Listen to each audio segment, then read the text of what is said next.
I'm Sully. And I'm Claude. And we are so... Welcome to... We are... I would say welcome to Sully and Claude. We are Sully and Claude, right? Yeah. I'm Sully. And I'm Claude. And we are Sully and Claude. As implied. Hey. Hi. Welcome. Okay, so welcome back. It's been a while since we made a video. Yeah. I'm sorry. The reason why is because if you watched the Rupert's Season Greetings video, you know that my webcomic, Krieger and Drail, is out on Webtoons and Tapas. Yes. We have 13 updates? 13? No way. So, yeah. No way. Yes. Let me grab it. Oh my god. Ha! Ha! 10. Okay, so there's 10 whole updates. There's 10 whole updates of Austin's Cocktail. We renamed the comic Austin's Cocktail. Yeah. It was Krieger and Drail. This is Krieger and Drail. This is how you spell it, right? So it was hard to spell, and I'll get into that. Names were difficult. I'll get into that later. Yeah. But so the names were difficult for people to like type in. So instead we decided to name it Austin's Cocktail, and the reason that it's named that will come in later in the comic. So this is a Q&A. We've gotten questions about Austin's Cocktail, and we wanted to answer them for you.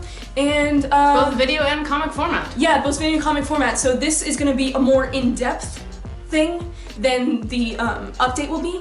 So but the comic will be illustrated, obviously. But the comic will be illustrated, and there will be like little skits and stuff in it. Yeah. So cute. We're just answering these questions. So if you asked any questions about Krieger and Drail and about, you know, Austin's Cocktail, then they will be answered. They will be answered right here. We've checked all the comics on Webtoons. We didn't check any of the ones on Tapas.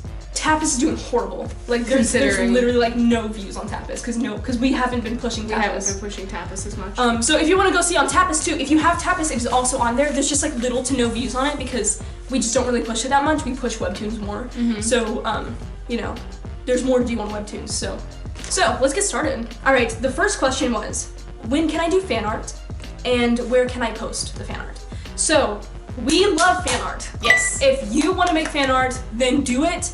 I would tag us or send it to us to post on our Instagram. Tag us on Instagram. And so we can post it wherever we Facebook are. So we too. can show off your art, because we give credit where credit is due. Yes, and absolutely like do like the hashtag like Krieger and Drail or hashtag Austin's Cocktail. Or hashtag Sully and Claude. Hashtag Sully and Claude, and we'll go through it and we'll, you know, find them. So yeah, exactly. If you want to do fan art, then you're welcome to it. Claude, does your hair get in the way of combat? Oh, absolutely. Well, I would imagine that Drail has a way of fighting to where it doesn't get in the way as much. Because obviously the way that she fights, it's super swoopy and allows the way her movement is, allows her hair to travel behind her rather than like. And you always see too that it's so cool that your hair is actually like that right now because Drail's hair has one behind the ear and one not behind the ear so that it stays back.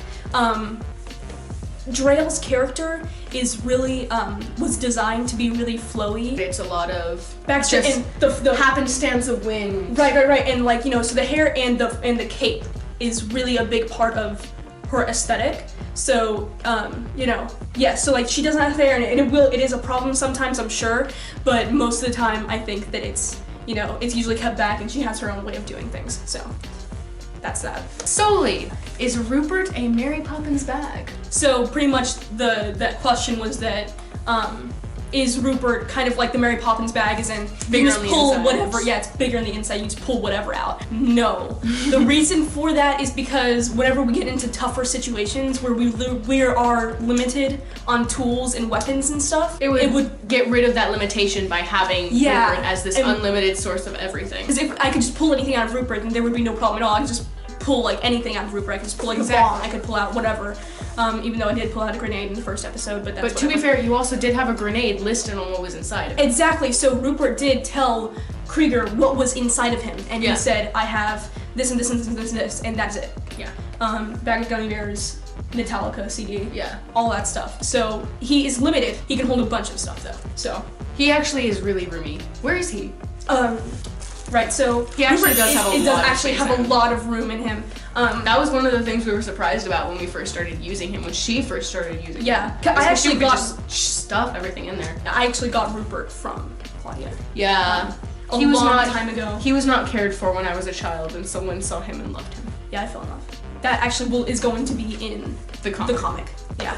So, will we find a common enemy? Yeah. So the question was, will it be a enemy by enemy situation as we're just moving on, or will we have this one big enemy to fight at the end? The answer to that is yes. Yes, there's going to be a very bad common enemy. This person is a very, very bad person. There's just a lot of things about this particular enemy that are scary. If we do it right, you'll learn to hate this person. At the moment, Austin's Cocktail is a very cute, funny, like, superhero comic. But it's not always going to be like that, and it's going to be especially because of this enemy. That was one of my favorite things about making this comic, is that they're flawed. And they aren't these perfect people. They're people. Kids, you know, they're people. And so, you know, like, they're gonna mess up, and, you know, they're not gonna be ready for this villain whenever they come about. If you're ready for that, then definitely keep reading. Things are gonna get messy. How long does it take to make one update? And what are the tools that you use? Right, so yeah, that's definitely a question for me. Ding.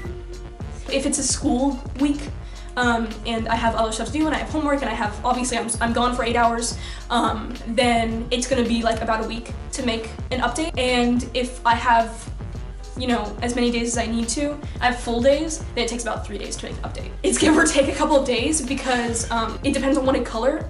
And actually we'll get into, okay, actually the next question has to do with that. So the tools that I use are Photoshop CC, and like a Wacom, I don't even know.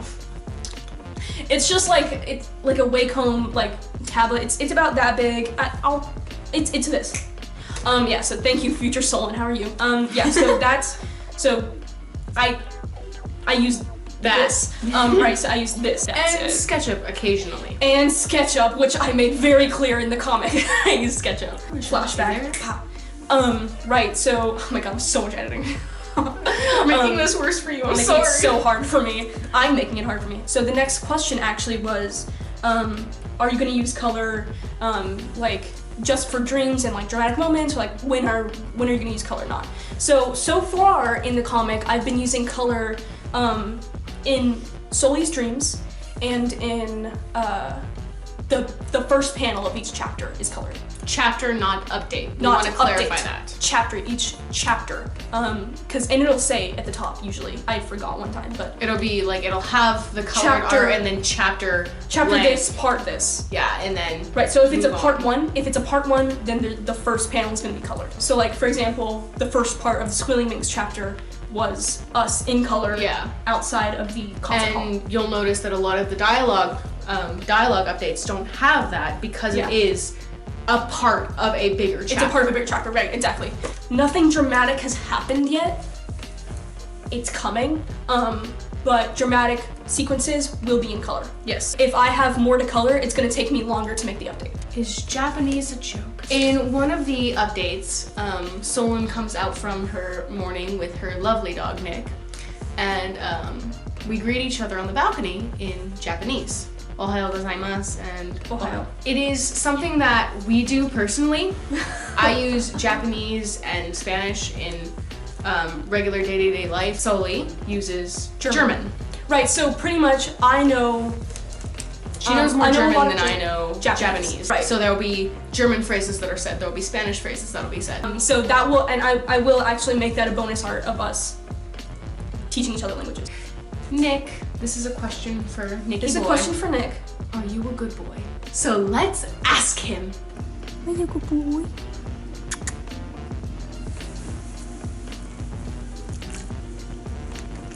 That's right, Nick is an actual dog. And Nick is my dog.